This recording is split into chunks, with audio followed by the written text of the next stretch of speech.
Welcome to the sustainability focus series of Business Talk with EY really taking the lead in the conversation as we build up to COP27. And we're again focusing on ESG. And I think since the start of this year, obviously, we've seen big spikes in fossil fuel company share prices. We've even seen defense contractor Thales almost 60% higher. Now, Sandra, a great pleasure to have you on the show. It's been, I think, almost a year since we last spoke. We really mustn't wait that long. Now, when you look at ESG, understandably, there, I think, is a lot of cynicism because we have seen some greenwashing out there. Does the so-called environmental social governance screen or factor lens really pay a firm? Is it a compliance cost, or are there really tangible financial benefits in it for stakeholders, corporates and shareholders here? No, Michael, I think it's always tempting to try and look at ESG through a single or through a very specific lens. But if you start with the basics, there are three letters in ESG. E for environment, S for social, and G for governance. And I think with some of the corporate scandals we've seen in the South African world and globally, and I think there are a few that are going to keep you busy, nobody can argue anymore that governance isn't just something that's nice to have, even though arguably governance is one of the most compliance-driven items. Similarly, I think from an environmental perspective, we've just seen in South Africa the enormous tragedy in the Free State, and history will still reveal all the factors that led up to that. And that, of course, is deeply interwoven with the social commitments of mining companies. And I think likewise, with some of the community disruptions we've seen over the last couple of years in South Africa around mining operations, stakeholders wanting to have their fair share, you really have to recognize that the cost of not taking ESG seriously is not just a theoretical or a hypothetical cost. It's something that can be a very real cost if it's not managed appropriately. But stepping away from the extremes of disasters and huge corporate governance failures, the theory behind ESG is that says, if a company is doing the right thing for the right reason at the right time, hypothetically, that company should, over a period of time and over the course of history, deliver better results and be more resilient and be more sustainable, and therefore be there for the longer term benefit of its stakeholders. So although I think a lot of people do still see it from a compliance angle and do want to kind of approach it from a, let's tick the boxes, let's get a list and let's tick the boxes kind of perspective, I think there's a very real realization around the world, across a number of different fields and across a number of different industries, that if you don't pay attention to these things and you don't have the right approach, it's going to cost you, and it's going to cost you a lot. So it's grown far beyond compliance. Yeah, often you say, can we afford to, but can you afford not to in that context? And it's almost become a way of really analyzing and deeply understanding risk through the different lenses of ES and G. But you said it should hypothetically make a company more resilient. I want to press you on that. Does it? Does the evidence prove that it actually does that? So, Michael, I've just come back from the Africa Renewable Investment Summit in Cape Town last week. And it was a really interesting conversation because a lot of the mining companies are talking about the transition to net zero carbon. And in that context, talking about energy resilience and moving to renewable energy. Now, if you take a look at South Africa, Christian Teffo of the Minerals Council said to us, at the current level of curtailment for mining companies, your priority is to use your electricity to mine safely.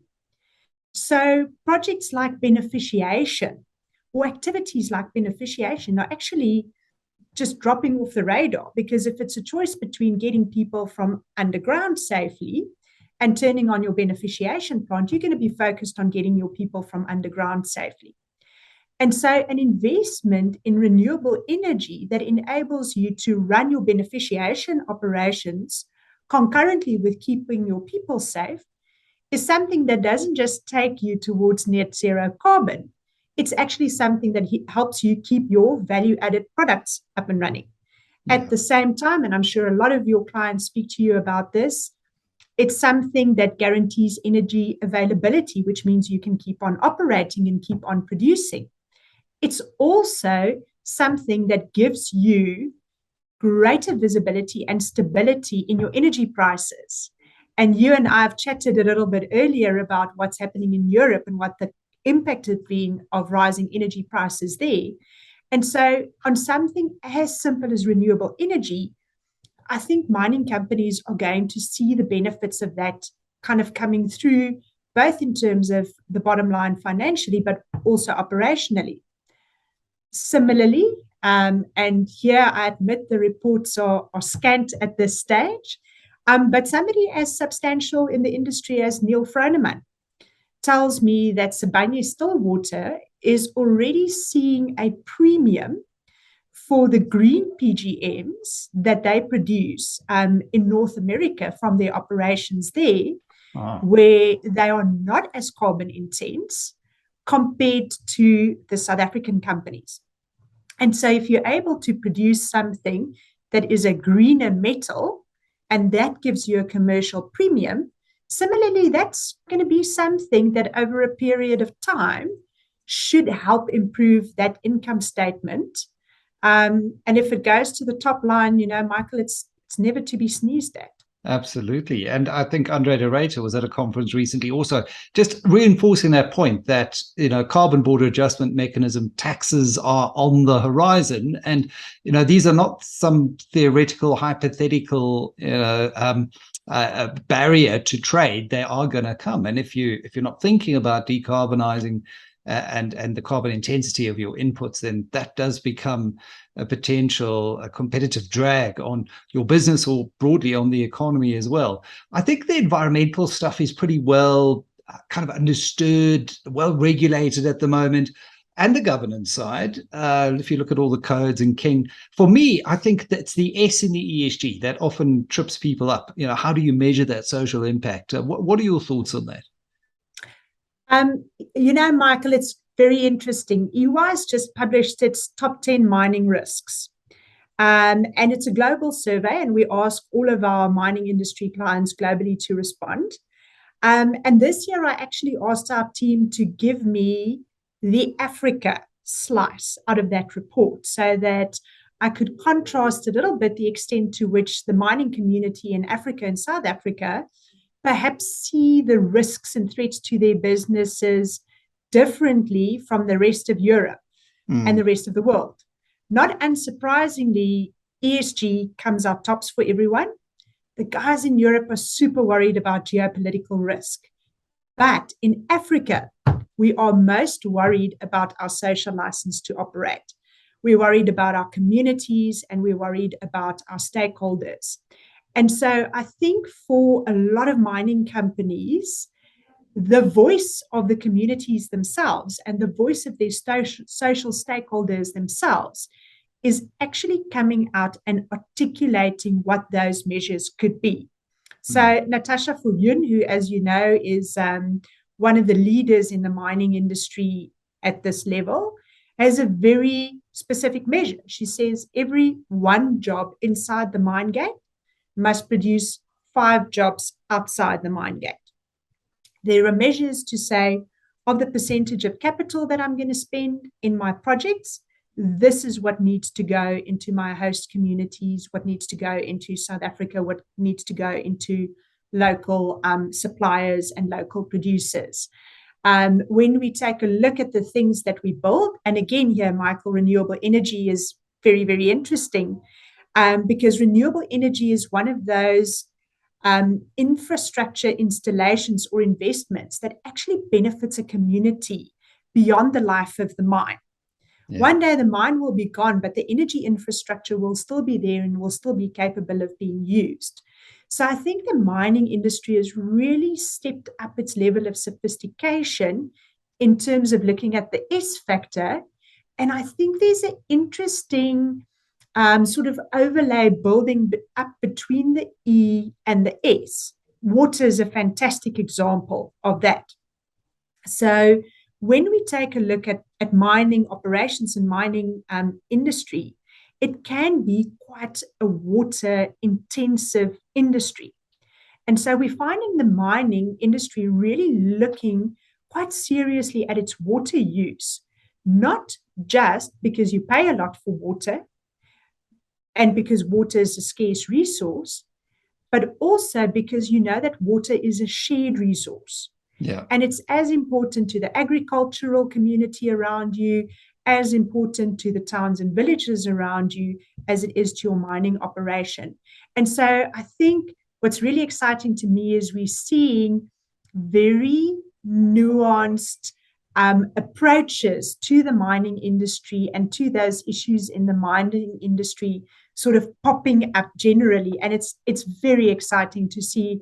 Michael, I think we're really changing our ways. Well, I think it reminds me. I went to an Anglo coal mine out in Witbank in Malakleni, which is now Tungela. As we know, Tungela share price has been one of those phenomenons, a 10+ bagger. But really what they did in the community was they took acid mine drainage water and they installed the reverse osmosis water treatment facility that not only cleaned the water to potable standard, which they then gave to the municipality, it also produced gypsum as a byproduct, which they could use in building low-cost housing for their employees as well. And looking at that water, energy, food nexus, it's so interesting to see that's where the innovation is happening. And it saddens me often when we do the knee jerk is just to slam mining companies or say, oh, well, you're dirty, you're brown. Internally, inside these companies, they're thinking really long and hard about how they're going to position themselves for this future. And if I'm a shareholder in one of those companies now, I'm demanding that we take that cash and we don't go, you're going to hate this. Don't go spend it on M&A. Go build a renewable energy plant. Use the excess capital now to ensure that you future fit, which I guess takes us to green financing. What is it? Where do you get it? Is it cheaper? Is it available? What are you seeing in that space?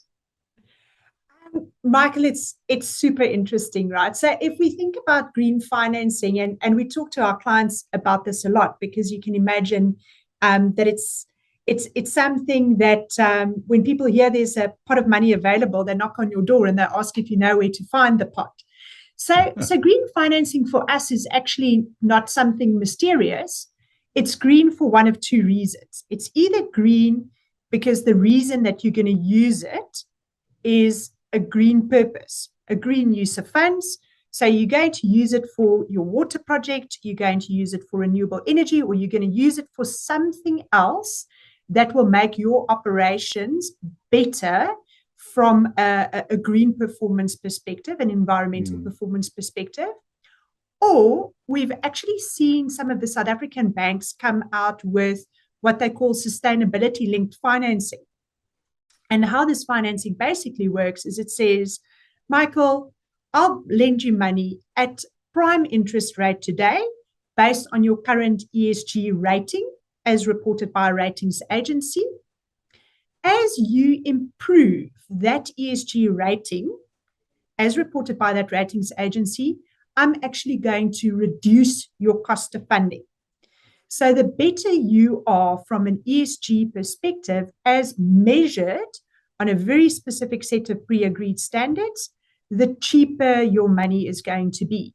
It's a very interesting product. It naturally gives a company broader uses for the funding than just being able to do a green project with it. But naturally, you can tell the flip side of that is then there's a pretty broad benchmark across which I've got to be able to perform better.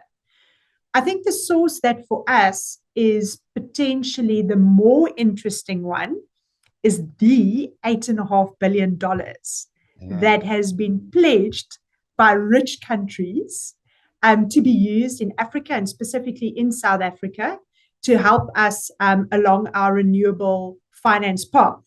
Now, that $8.5 billion is unlikely to come indirectly. That $8.5 billion is likely to be administered by development finance institutions. And I think that's going to be one that's going to be very interesting for us to look at. And the reason for that is like everything you said, am I going to pay you a divvy? Am I going to go and mine more coal? Or am I actually, going to go and build a renewable energy plant? Last week, I heard from Fetsi Mudau, who's in charge of energy at Impala, that his single biggest stumbling block at the moment is that plenty of people are happy to give him cash to build big renewable energy plants for his operations, but they want to put the financial impact of that power purchase agreement on his balance sheet. So they effectively want a guarantee from him to say that he's going to pay for his electricity every single month.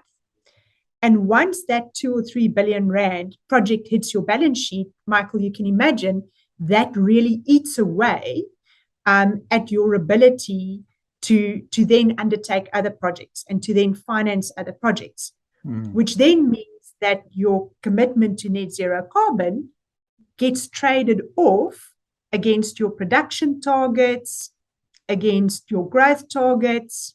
You spend my M&A money that I wanted you to use to go and buy another company on building a renewable energy plant.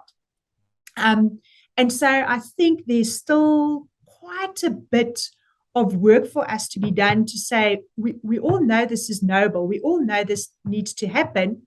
But quite frankly, if it is just balance sheet financing like we know it, but with a more restricted application, how do we make that make more sense than it does at the moment? And I suspect the magic $8.5 billion is where the answer is going to lie.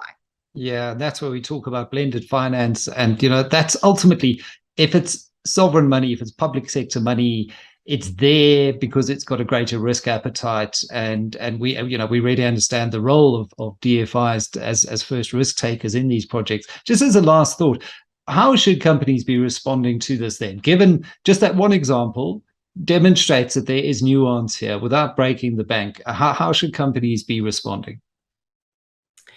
So, Michael, I think the first thing is ESG has got to be part of your strategy.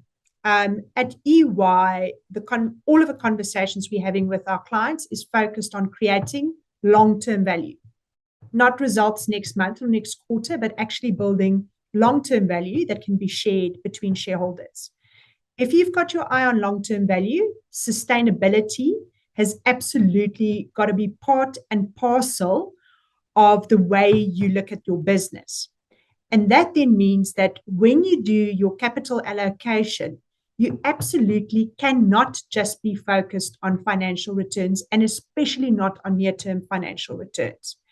You've got to start building a scorecard, you and I spoke about this last time, that you use for capital allocation that balances all of these competing priorities. If I'm going to spend the money on a mining project, but I might not have the electricity to run it, I might not have the water for it, I might have communities with their trucks barring the road as I'm going, that project modeled in the prettiest Excel spreadsheet with the loveliest numbers just isn't going to deliver what you plan. And so unless you make sustainability part and parcel of that planning process, we think you're going to run into some real challenges. Right. It does all boil down to capital allocation at the end of the day, and looking at your capital allocation through this sustainability lens. Sandra, as always, you're a mine of great information on the topic. Look forward to chatting to you sometime soon. Take care. Thank you, Michael. That was Sandra du Toit, EY Africa Energy and Natural Resources Leader and EY Africa Corporate Finance Leader, sharing about a little bit more insight into how companies are approaching their ESG responsibilities and to look at it through a capital allocation lens here on Business Talk.